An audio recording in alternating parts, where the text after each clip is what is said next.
Avec la sortie récente du trailer de Wonder Man, Marvel Studios commence enfin à lever le voile sur une des séries les plus intrigantes et attendues pour le 27 janvier 2026.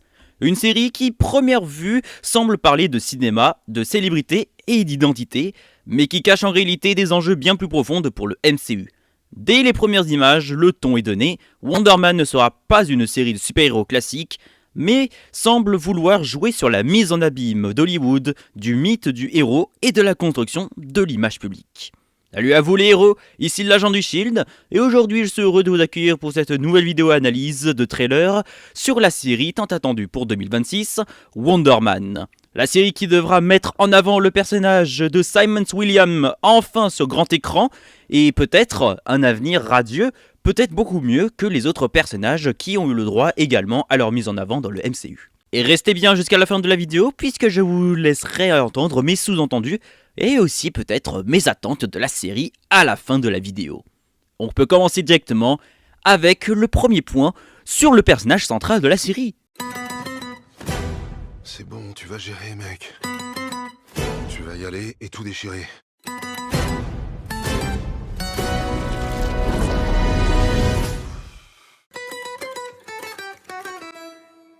La série raconte l'histoire de Simon Williams, un acteur hollywoodien ambitieux mais en galère qui tente désespérément de faire décoller sa carrière.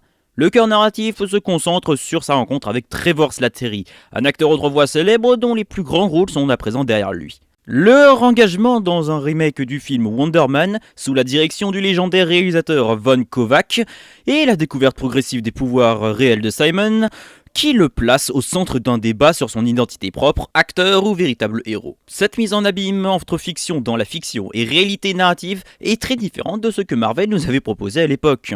Simon Williams, qui sera interprété par Yahya Abdul-Mateen II, sera au centre de toute cette intrigue. Il est déjà connu pour son intensité dramatique et a déjà bien marqué le grand écran dans des rôles majeurs tels que Black Manta dans Aquaman 1 et 2 et Dr Manhattan dans Watchmen. Cependant, dans cette série, c'est une nouvelle tour de manche. Simon est d'abord un acteur frustré, prêt à tout pour décrocher le rôle. Cependant, ce dernier ainsi que ses ambitions vont devoir être freinés par ses super pouvoirs, des capacités surhumaines qu'il veut cacher au reste du monde et dont il a peur de dévoiler l'étendue de son potentiel. Son parcours questionne la frontière entre être un héros à l'écran et être un réel héros dans la vraie vie. C'est une évolution qui casse la formule classique des origines Marvel. Mais c'est aussi un retour iconique pour Ben Kingsley qui reprend son rôle de Trevor Slattery. Introduit dans Iron Man 3 comme un faux mandarin et réapparu dans Shang-Chi la légende des 10 anneaux, dans Wonder Man, Trevor est un acteur en perte de vitesse.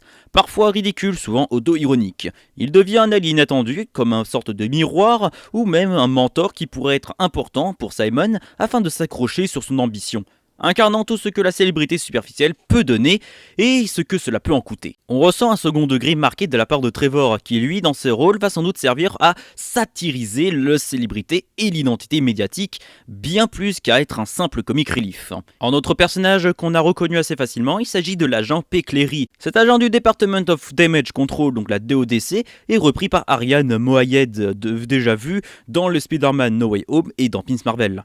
Dans la série, son rôle est représenté de manière assez simple et fidèle à ce qu'il était auparavant. Un contrôleur intentionnel des super-héros, ainsi que l'envie de contenir et de superviser les personnages détenant de super-pouvoirs. On pourrait revoir à travers lui cette forme d'antagonisme bureaucratique, moins spectaculaire que beaucoup d'autres qu'on a pu voir auparavant, mais narrativement très impactant. Un antagoniste très différent des super-vilains classiques, mais incarnant plutôt la menace de la normalisation et de la surveillance dans un monde rempli de héros. Bon, les personnages c'est assez bien, mais il va falloir quand même essayer de creuser un peu plus pour savoir qui est derrière cette invention. Et on va devoir se pencher sur les deux créateurs qui seront à l'origine de cette idée assez farfelue. Et on a déjà un nom qu'on connaît tous très bien, à savoir Destin Daniel Cretton, le réalisateur derrière Shang-Chi et la légende des 10 anneaux, et le co-créateur de cette série, accompagné par Andrew West, qui a été le showrunner connu sous le travail de Hawkeye, la fameuse série qui a permis au personnage enfin d'avoir une aventure rien qu'à lui avec Kate Bishop. Et je dois vous avouer que je suis extrêmement serein à l'idée que ces réalisateurs seront capables de nous offrir une série tout aussi captivante que satisfaisante à regarder. Avec ses 2 têtes pensantes mais également ses 4 épaules pour tenir le scénario de Wonder Man sur eux, eh bien je pourrais clairement être sûr que la série va très bien se passer, peut-être même bien mieux que ce que j'imagine. Cependant le rôle de Destin Daniel Cretton va se limiter autour des épisodes d'ouverture. Le reste des réalisateurs vont s'occuper du reste pour ce qui est des scènes dramatiques, de l'introspectif et des épisodes finaux. Les réalisateurs en question s'affichent à l'écran parce que j'ai un peu peur d'écorcher leur nom de famille. Bon, il est clair et simple que la série ne va certainement pas du tout s'intéresser autour de scènes de combat ou même de scènes d'action. Au contraire, ça a l'air d'être une série qui va plus être autour du dialogue et de certaines scènes dramatiques, comme on pourrait le voir autour de l'incroyable thème qu'est Hollywood. Trevor ainsi que Simons vont devoir explorer l'obsession du rôle principal, la notion d'image publique et la réalité, ainsi que la pression médiatique et sociale. Entre la bureaucratie du DODC et le désir de Simon de simplement être un bon acteur avec des pouvoirs, le questionne sur un sujet extrêmement important.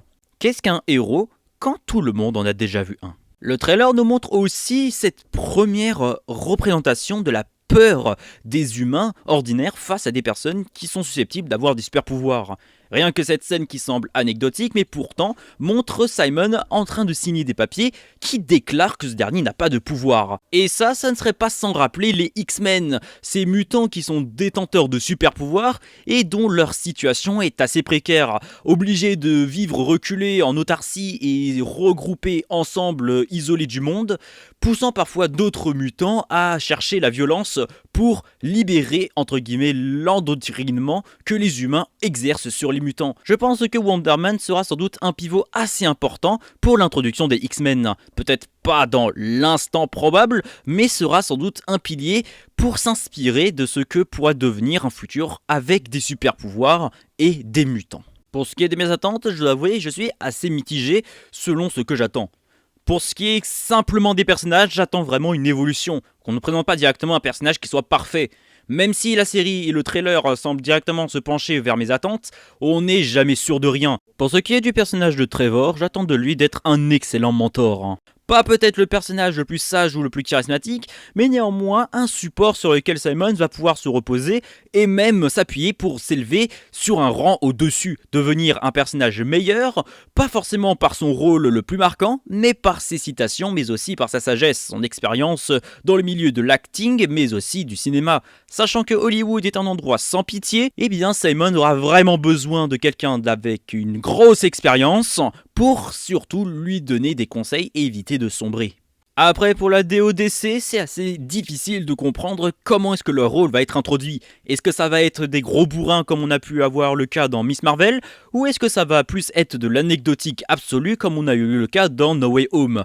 Des personnages qui vont être juste là pour foutre la pression à Simon, ou est-ce qu'on va avoir le droit à des scènes de baston ou des poursuites avec lesquelles Wonder Man va devoir faire appel à ses pouvoirs ou bien les dissimuler pour construire sa vie d'acteur. Aussi, un petit détail qui manque de rien mais qui semble avoir été bien introduit de manière subtile, c'est les musiques. Et je dois vous avouer, j'adore les musiques Marvel. Et c'est sans doute l'un des éléments les plus importants, et j'en parlerai très rapidement quand la série sortira et que j'en dédierai une critique.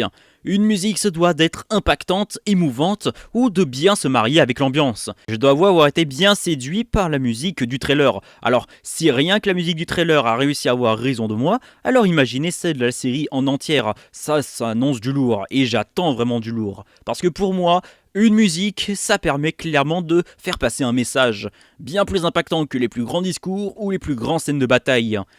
Et c'est honnêtement pour moi un des éléments clés sur lequel va reposer ma critique.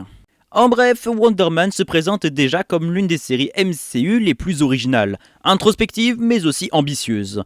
Elle intègre également la satire hollywoodienne, les réflexions sur la célébrité et l'héroïsme, un casting fort inattendu, des réalisateurs variés pour une richesse visuelle, ainsi que des liens narratifs avec le MCU et l'univers plus large.